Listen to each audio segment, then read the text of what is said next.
This here is a little NURBS tips and tricks. These are a few little NURB techniques that I like to use a lot, and I'm going to show them to you right now.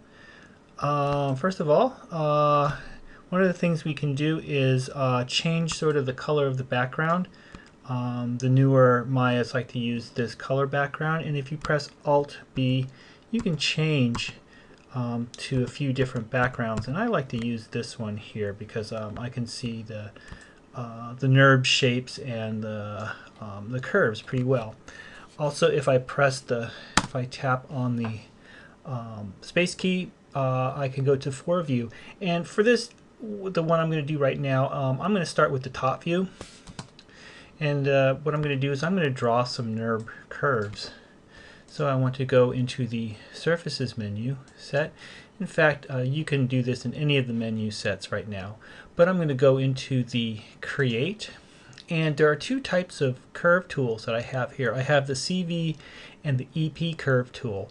And they basically do the same thing. The difference is how the curve is drawn. They give you different control. For this one, I'm going to show you with the CV curve tool. So I'm going to press CV curve tool, and it's going to activate it here. And you just start with wherever you want to start. And I'm going to start over here on the right side. And I'm going to just start to draw a curve, like so. And you can draw your curve any way you want. Press enter, and it makes this curve here. Let's just see if we can see it a little better. Maybe we can see it a little better with this view here.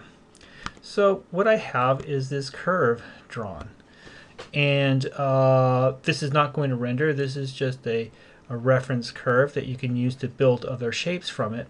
If I have it activated and I right mouse click over it, I have the component controls over here, and I can go to Control Vertex.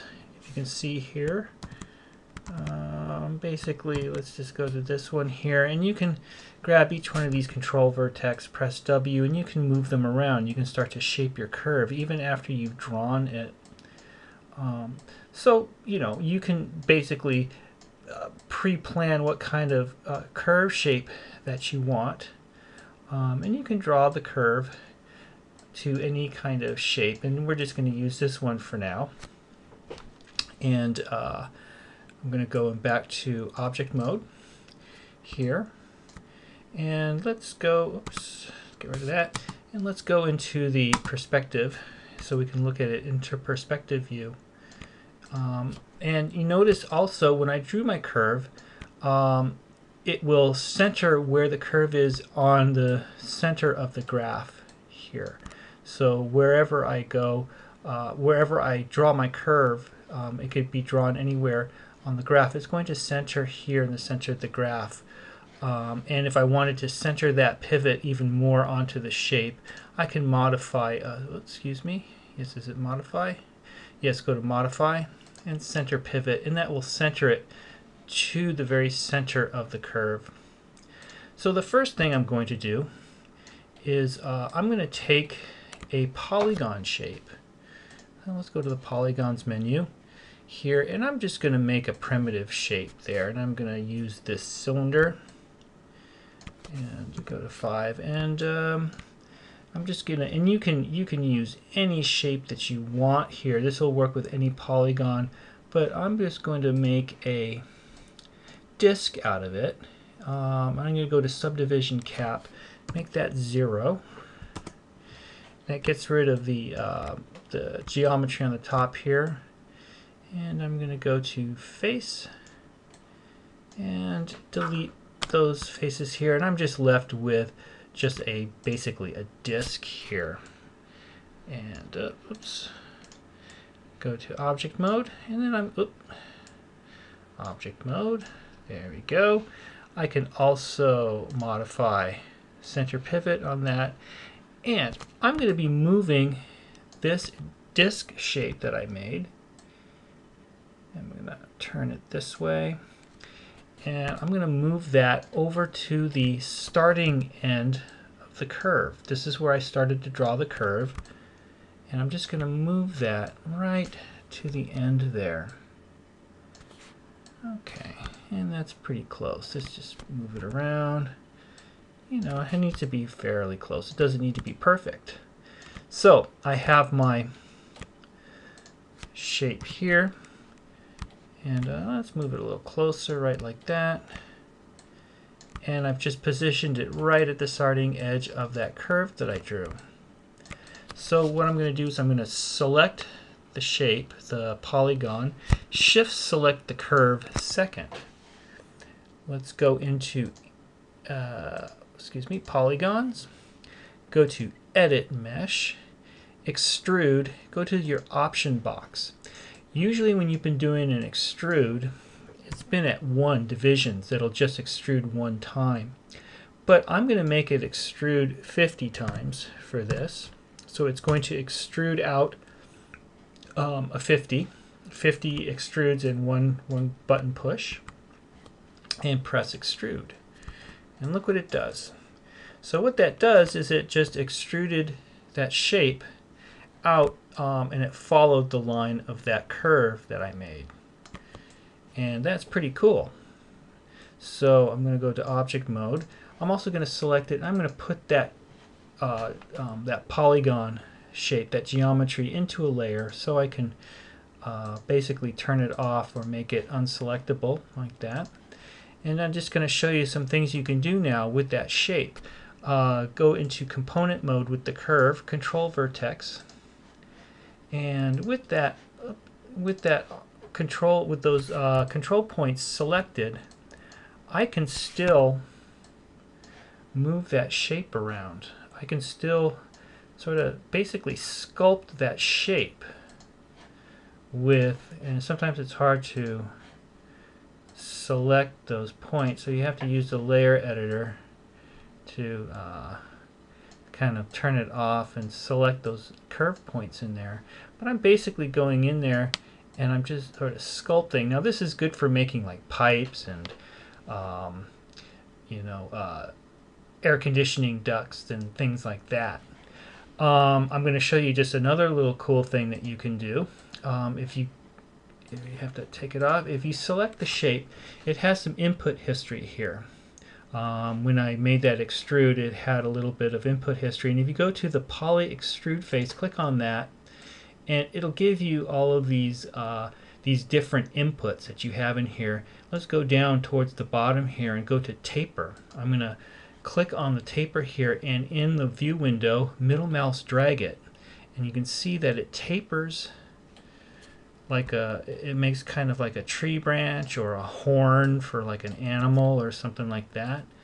And that's a real kind of cool little trick, and I just taper that to 0. It's also, you're not going to really see that much, but it has a little twist. If you wanted to like twist the shape a little bit, you can do that as well. So that's a pretty cool little tool there, and I'm going to turn that off, just turn it visible, and I'm going to take that that curve again, and I'm going to select it, and I'm going to duplicate it. So if I go Control D, and that just made another curve right there, just like the other one. And then I can go and I can do some, I can move this around, I can change the shape of it a little bit. I'm not going to do that too much right now because I want to just demonstrate something. So go back to object mode, and I'm going to turn that back on. Let's scale this down a little bit, and I can scale it flat. And I'm going to take this control curve, this other curve that I made, I'm going to position that. Where am I doing here? There we go. And I'm going to position that just sort of touching the edge of my... Sorry, I keep hitting that key. That's just a Mac thing I'm not used to.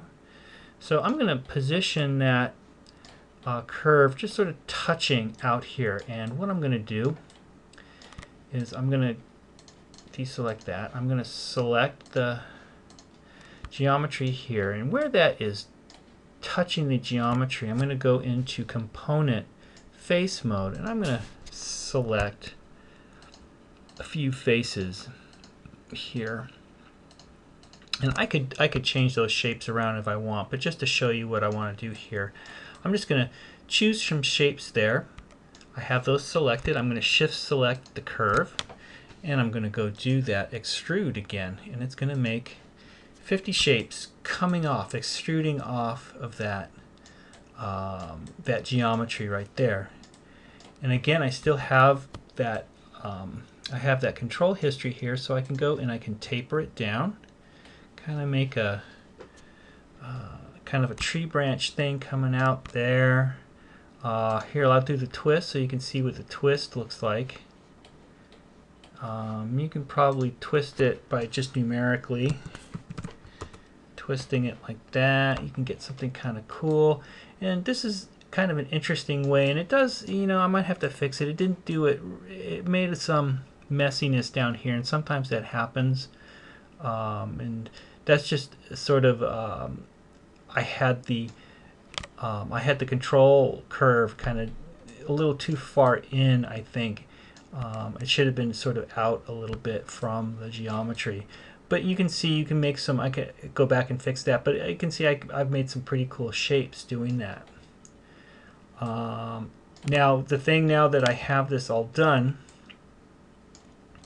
and this is one object, now once that's all done, I still have the control curves in there.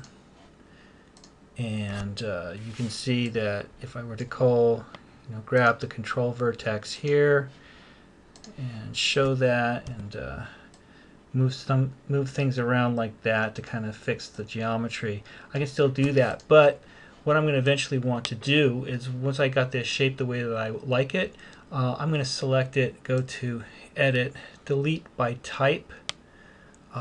Where are you? Delete by Type, and delete the history. And what that did is it got rid of the influence of the control curve. So now these control curves are no longer going to influence the geometry that I have there. This geometry is now separated and is a baked shape.